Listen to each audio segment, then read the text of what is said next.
Kita akan belajar mengenai perdagangan internasional. Perdagangan internasional adalah perdagangan suatu negara dengan negara lain. Perdagangan internasional memiliki manfaat. Di antaranya adalah mendapatkan barang yang diproduksi negara lain, memperluas pangsa pasar, memperoleh devisa, alih teknologi, menambah lapangan pekerjaan karena banyaknya permintaan barang dari negara lain. Selain memberikan manfaat, perdagangan internasional ternyata juga merugikan. Hal-hal yang merugikan dari perdagangan internasional diantaranya adalah tingginya biaya transportasi karena perdagangan dilakukan antar negara. Industri dalam negeri bersaing secara ketat. Pengangguran makin banyak karena barang sudah diproduksi oleh negara lain. Eksploitasi sumber daya alam yang mengakibatkan kerusakan lingkungan. Perilaku konsumtif. Faktor-faktor yang mendukung perdagangan internasional. Pertama, sumber daya alam yang tersedia di negara lain. Kedua, biaya bisa dihemat dengan tidak perlu mengeluarkan biaya produksi. Ketiga, perbedaan ilmu dan pengetahuan antar negara satu dengan negara yang lain. Keempat, memperoleh keuntungan yang besar melalui hak sebagai distributor.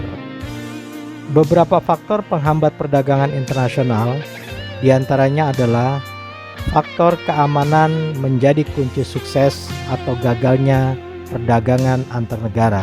Pembatasan impor dan tingginya pajak impor. Nilai kurs tidak stabil akan menyulitkan penentuan harga oleh pihak eksportir maupun importir.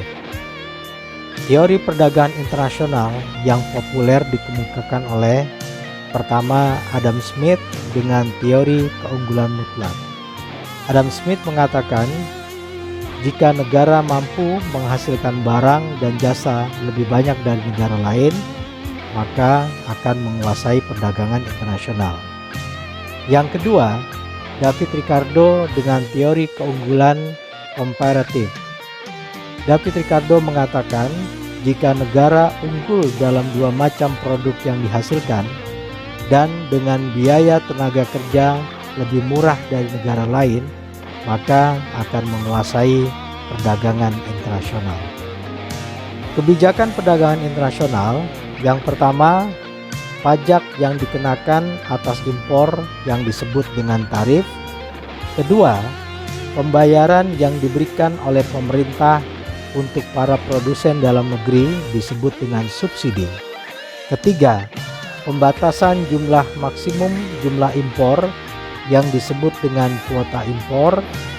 Yang keempat, menjual barang di pasar luar negeri di bawah biaya produksi disebut dengan politik dumping.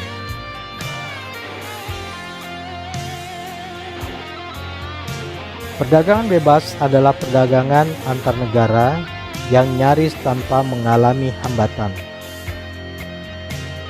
Alasan pendukung perdagangan bebas: pertama, memacu persaingan. Kedua, meningkatkan efisiensi dan perbaikan mutu. Ketiga, merangsang pertumbuhan ekonomi. Keempat, mudah menarik investor.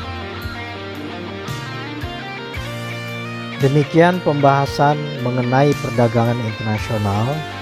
Semoga bermanfaat dan terima kasih.